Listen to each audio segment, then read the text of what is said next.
From this day forward, it's going to be only America first. America first. Donald Trump said those words on the steps of the Capitol in January 2017, and within days, they became the defining doctrine of his presidency.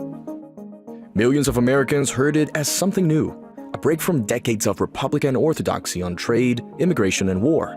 But the phrase wasn't new, and neither was the man who wielded it first. More than 2 decades before Trump ever declared his candidacy, a Republican insurgent named Patrick J. Buchanan ran for president twice on almost the exact same platform.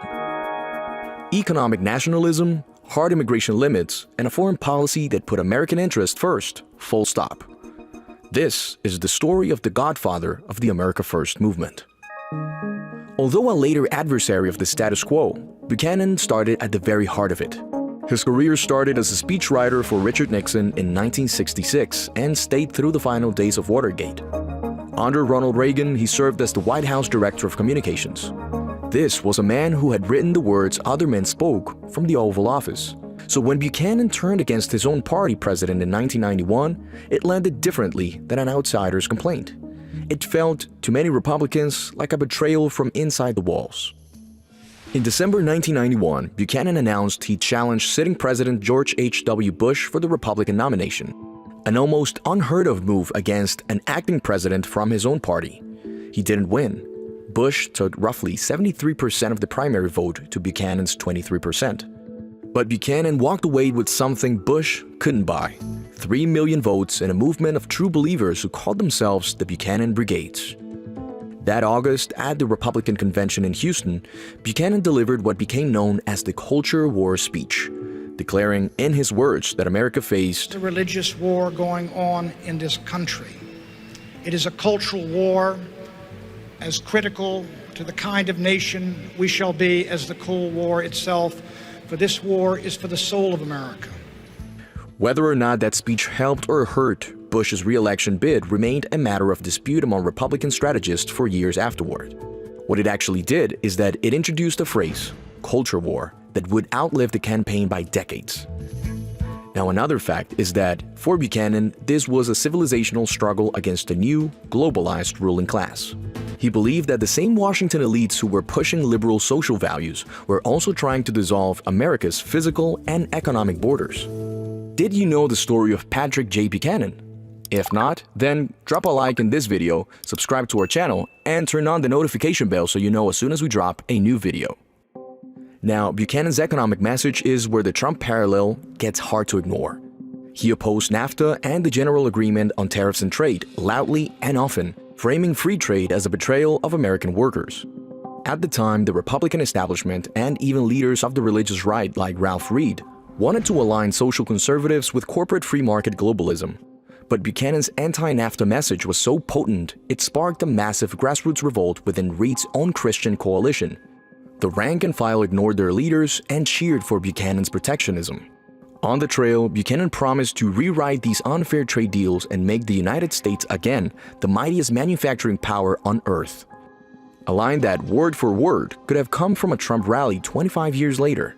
He proved that the conservative base was far more populist on economics than the party's donors ever wanted to admit. There was a third pillar to Buchanan's rebellion: foreign policy. As the Soviet Union collapsed, the GOP establishment championed a new world order of global military intervention. Buchanan revolted. He fiercely opposed the First Gulf War, warning against endless foreign entanglements. He openly clashed with neoconservatives, whom he viewed as globalist empire builders who cared more about spreading abstract democracy abroad than protecting American lives at home. Decades before the modern right began railing against forever wars and the foreign policy establishment, Buchanan was already leading the charge to bring American troops home. As early as 1991, Buchanan called for a security fence along the US-Mexico border. By the 1996 campaign, he described his plan to build a fence that would stop the illegal immigration along the southern border of this country cold. His rival, Lamar Alexander, mocked the idea, accusing Buchanan of wanting to build 2 walls around America.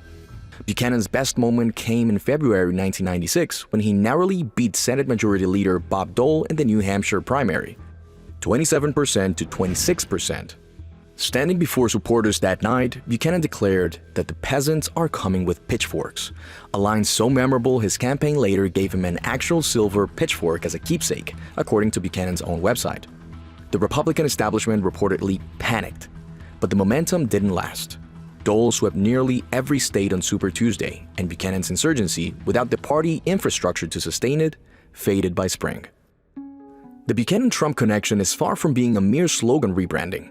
Their paths actually crossed. Their struggle for a third party, the Reform Party, and its nomination. Trump, competing against Buchanan, reportedly called him a Hitler lover. That was a jab at Buchanan's revisionist writing on World War II. Buchanan ultimately won that nomination. Trump dropped out.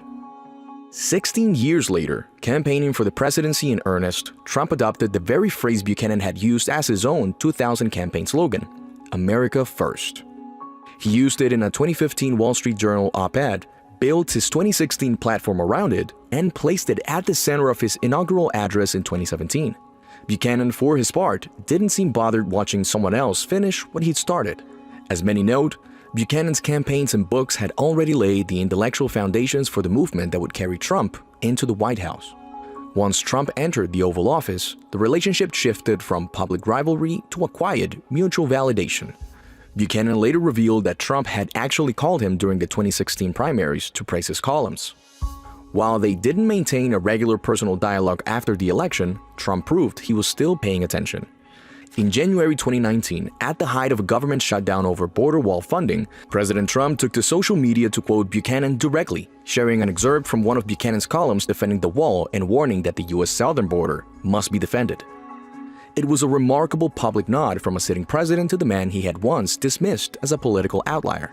Though he occasionally noted that Trump was a different kind of populist, he remained a staunch defender of the administration, writing columns that cheered on Trump's trade tariffs and America First foreign policy.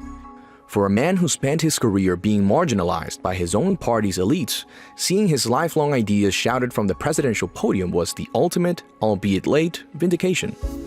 He was delighted by Trump's victory, recognizing that even if the messenger had changed, the message had finally won. You can either agree or disagree with both Buchanan or Trump, but their rise as a continued phenomenon and particular bursts into the political mainstream stemmed from a refusal from traditional politicians to solve practical problems that were affecting the population. Buchanan proved, on his part, that a nationalist platform was possible and strong enough to compete with liberal Democrats and, quote-unquote, globalist Republicans. Whether this platform could provoke transformative changes or it's a mere hiccup in the course of unbeatable traditional politics, that's an answer you can leave in the comments below. Because your opinion matters to us. Most individuals have an honest desire for truth, and like them, and like you, we also are dedicated to the pursuit of truth. We are Big Picture Originals, brand powered by Brazil Paralelo, driven by a small team that seeks to bring to you high-quality productions that connect audiences with the culture, history, and values that give purpose to life. To achieve our goal, every kind of support means the world. So, if you feel related and you enjoyed this video, drop a heart like, let us know your opinion in the comments, subscribe to our channel, and share this video with anybody that you feel might appreciate it. And if you want to get early access to our releases, click the link in the description or scan the QR code on the screen right now. See you in our next brief.